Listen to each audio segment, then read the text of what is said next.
اور آج کا وظیفہ ہر مقصد میں کامیابی کے لیے ہے، اور اگر آپ اس عمل کو جس طرح میں عرض کروں اس ترتیب کے ساتھ کر لیں گے تو انشاءاللہ ہر مقصد میں کامیابی بھی ملے گی۔ اور آپ اس بات کا یقین اپنے دل میں بٹھا لیجئے کہ اللہ رب العزت کے سوا کوئی بھی آپ کا مسئلہ حل نہیں کر سکتا۔ مسائل کو حل کرنے والی ذات صرف اللہ رب العزت کی ذات ہے، اور جو بندہ اللہ سے اپنا مسئلہ حل کروانا چاہتا ہے وہ ان اعمال کو بس کر لے۔ میری 100% انسٹرکشنز کے مطابق اگر آپ اس عمل کو کر لیں گے آپ کو بھرپور فائدہ ہوگا، ضرور آپ کا مسئلہ حل ہوگا۔ عمل کا آغاز کرتے ہیں۔ اس عمل کو آپ نے صرف ایک مرتبہ کرنا ہے، اور میں اب لکھ دیتا ہوں، ایک مرتبہ کرنا ہے۔ اور اس عمل کے وقت کے بارے میں بات کی جائے تو وقت اس عمل کو کرنے کا وہ ہے عشاء کی نماز کے بعد، کیونکہ یکسوئی کا وقت ہوتا ہے، بندہ پرسکون طریقے سے یعنی سارے کاموں سے فارغ ہو کر عشاء کی نماز کے بعد اس عمل کو آپ کر سکتے ہیں۔ اور یہ عمل مخصوص ایام کے حوالے سے بات کی جائے تو مخصوص ایام میں نہیں کر سکتے، مخصوص ایام میں اس عمل کو آپ نے نہیں کرنا۔ اور جگہ کے بارے میں بات کی جائے تو جگہ، بہترین جگہ اس کی وہ مصلی ہے۔ مصلی پر بیٹھ کر، اور اگر آپ بیمار ہیں، آپ بیٹھ کے کرسی پہ نماز پڑھتے ہیں، آپ کے لیے مصلی پر بیٹھنا ممکن نہیں ہے، تو آپ زمین پر بیٹھ کے عمل اس کو نہیں کر سکتے، کرسی پہ بیٹھ کے کر لیں۔ بستر میں بیٹھ کے بھی آپ اس عمل کو کر سکتے ہیں۔ اب عمل کی ترتیب بہت آسان ہے، صرف دو چیزوں کا آپ نے خیال رکھنا ہے۔ ایک، آپ نے نماز کی پابندی کرنی ہے، 5 وقت نماز کا اہتمام ہو، نماز کی پابندی بہت ضروری ہے، یاد رکھیے۔ دیکھیں، جب اللہ رب العزت کو ہم پکارتے ہیں تو اللہ رب العزت ہمارا مسئلہ ضرور حل فرماتے ہیں۔ مسئلہ حل اس لیے نہیں ہوتا کہ جب اللہ ہمیں بلاتے ہیں ہم نہیں جاتے، اور ہم پھر وظیفے پہ وظیفے کرتے رہتے ہیں، اللہ کو پکارتے رہتے ہیں، ہمارے مسئلے تو نہیں حل ہو سکتے نا۔ اللہ رب العزت سے اپنے مسائل کو حل کروانا ہے تو ان اعمال کا اہتمام ضروری ہے، نماز کی پابندی کرنی ہے، اور دوسرا کام وہ گناہوں سے اپنے آپ کو بچانا ہے۔ 100% گناہوں سے آپ نے اپنے آپ کو بچانا ہے۔ دیکھیں، ہم انسان ہیں، بشرط انسان گناہ ہو جاتے ہیں، یعنی کہ ہم مستقل 100% ہم گناہوں سے بچ جائیں، ہو جاتے ہیں گناہ، انسان ہیں، لیکن التائب من الذنب کمن لا ذنب لہ، گناہوں سے توبہ کرنے والا ایسے ہے جیسے اس نے گناہ کیا نہیں۔ جب گناہ ہو جائے فوری توبہ کر لیں، گناہ ہو جائے فوری توبہ کر لیں۔ آپ کو پتہ ہے 1 پہر 2 پہر 3 پہر فرشتہ انتظار کرتا ہے۔ نیکیوں والا فرشتہ وہ امیر ہے، گناہوں والا فرشتہ پوچھتا رہتا ہے لکھ لوں، وہ کہتا ہے ٹھہر جاؤ، ہو سکتا ہے توبہ کر لے، ہو سکتا ہے توبہ کر لے۔ صبح گناہ کرتا ہے تو عصر کے وقت جا کر لکھا جاتا ہے، سپہر تک انتظار کیا جاتا ہے کہ ہو سکتا ہے ابھی توبہ کر لے۔ اس لیے جب گناہ ہو جائے، دیکھیں بعض اوقات انسان کو ایڈکشن ہوتی ہے کوئی گناہ کی، موویز دیکھنے کی، سانگ سننے کی، تو کوشش کریں پوری کہ نہ ہو سکے۔ لیکن اگر شیطان حاوی ہو جائے، اور یہ زیادہ تر نماز میں سستی کرنے کی وجہ سے، وہ محنت کرتا ہے کہ اس طرح نماز میں سستی کر لے، اور جو بندہ نماز میں سستی کر لیتا ہے شیطان اس پہ حاوی ہو جاتا ہے، شیطان اس پر حاوی ہو جاتا ہے۔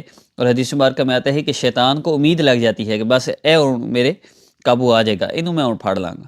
تو جو بندہ نماز میں سستی کرتا ہے وہ سستی نماز میں کرواتا ہے، جو نماز میں سستی کر لیتا ہے سمجھے وہ اس کے قابو آئے ہی آیا، اب نہیں بچتا وہ۔ تو نماز کی پابندی کرنا ہے، اور گناہ ہو جائے تو فوری توبہ کر لینی ہے۔ اللہ جی میں نے آپ کی نافرمانی کر دی، میں نے گناہ کر دیا، اللہ مجھے معاف فرما دے، اللہ سے آپ نے توبہ کر لینی ہے۔ تو ان دو چیزوں کا آپ نے خاص طور پہ اہتمام کرنا ہے، نماز کی پابندی اور گناہوں سے بچنا۔ اب عمل کی ترتیب سن لیجئے۔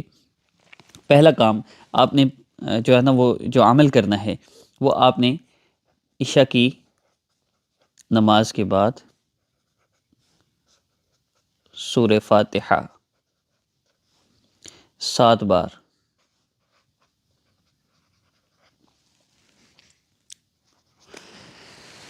بیسک یہاں سے یہ عمل سٹارٹ ہوگا۔ آپ نے نماز کی پابندی اور گناہوں سے بچتے ہوئے عشاء کی نماز کے بعد سورہ فاتحہ 7 مرتبہ پڑھنی ہے، اور یہ سٹار ضروری پوائنٹ میں لکھوں گا، ہو سکے تو 2 رکعت نفل حاجت کی نیت سے پڑھیں۔ یہ وہ چیزیں ہیں جن کے کرنے سے آپ کو عمل کی تاثیر بڑھ جائے گی، آپ کو عمل کا فائدہ ہوگا۔ اور دوسرا کام آپ نے سورہ فاتحہ پڑھنے کے بعد 7 مرتبہ سورہ فاتحہ پڑھ لی، اب آپ نے 7 مرتبہ درود پاک پڑھنا ہے۔ آپ کوئی بھی درود پاک پڑھ سکتے ہیں، درود ابراہیمی پڑھ لیں تو بھی ٹھیک ہے، اور صلی اللہ علیہ وسلم پڑھ لیں، صلی اللہ علیہ وآلہ وسلم پڑھ لیں، صلی اللہ علیہ سیدنا محمد پڑھ لیں، کوئی بھی آپ درود پاک پڑھ سکتے ہیں۔ درود پاک پڑھنے کے بعد اب آپ نے دعا کرنی ہے، دعا کرنی ہے، اور کم از کم 5 منٹ، یہ ابتدا ہے، کم از کم 5 منٹ دعا ابتدا ہے۔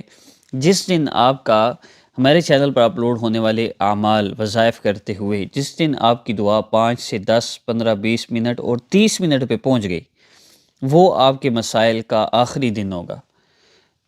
ناممکن سی بات ہے ہماری دعائیں لمبی ہو جائیں اور ہمارے مسئلے حل نہ ہو، ایسا نہیں ہو سکتا۔ دعا کم از کم 5 منٹ لازمی آپ نے کرنی ہے، اور میں آپ سے درخواست کروں گا وظیفے نہ بڑھائیں، دعا بڑھائیں، دعا۔ لوگ وظیفے پہ وظیفے کرتے جاتے ہیں، دعا کا خیال ہی نہیں ہوتا۔ اور میں آپ لوگوں کو آپ کے مسائل کا یقینی حل بتا رہا ہوں۔ وظیفوں کی تو برمار ہے، وظیفے کرنے ہیں تو دوڑ لگا کے رکھیں، لیکن مسئلے حل نہیں ہوں گے وہاں۔ مسئلے وظیفوں سے نہیں، مسئلے دعاؤں سے حل ہوتے ہیں۔ وظیفے تو اللہ سے مانگنے کا ایک راستہ ہے، ایک طریقہ ہے۔ وظیفے تو دستک ہیں، دروازہ کھلے گا، سب کچھ اندر ہے، تو وہ دستک ہے، اس کے بعد دروازہ کھل گیا تو اب اندر سب کچھ ہے، اور وہ کیا ہے؟ وہ دعا ہے۔ آپ نے کم از کم 5 منٹ دعا کرنی ہے۔ سمجھنا ہے کیسے دعا کرنی ہے۔ آپ نے اللہ رب العزت کے احسانات جو آپ پر ہیں، آپ ان نعمتوں کو یاد کرتے جائیے، ان کا شکر ادا کرتے جائیے۔ پھر اس کے بعد اللہ سے دعا کیجیے، پیارے اللہ آپ نے اتنے احسانات فرمائے، ایک احسان مجھ پہ اور فرما دیجیے، میرا یہ مسئلہ ہے، میرا مسئلہ اٹک گیا ہے، اللہ جی میرا مسئلہ حل فرما دیں۔ آپ ہی طاقت والے ہیں، آپ ہی قدرت والے ہیں، آپ کے سوا کوئی میرا مسئلہ حل نہیں کر سکتا، اللہ جی میرے مسئلے کو حل فرما دیجیے۔ بس اتنا آپ نے دعا کر لی۔ اب اس کے بعد آپ نے پھر 7 مرتبہ درود پاک پڑھ لینا ہے، بس اتنا سا عمل ہے، اور اس عمل کی سب کو عام اجازت ہے، اور بس اس کے علاوہ مزید کچھ بھی نہیں۔ اگر سبسکرائب نہیں کیا آپ نے ہمارے چینل کو تو سبسکرائب کر کے بیل آئیکن پریس کر لیں، کیونکہ اس طرح بہت اتھینٹک طریقے سے اور بہت آپ کی آسانی کو مد نظر رکھتے ہوئے ہم نے وظیفہ سارا سامنے لکھ بھی دیا ہے، آپ اس کا اسکرین شاٹ لے سکتے ہیں، اور مزید وظائف کے لیے سبسکرائب کر لیجیے ہمارے چینل کو۔ السلام علیکم ورحمۃ اللہ۔ ہماری حوصلہ افزائی کے لیے کومنٹ ضرور کریں، اور ویڈیو کو لائک بھی کیجیے۔ السلام علیکم ورحمۃ اللہ۔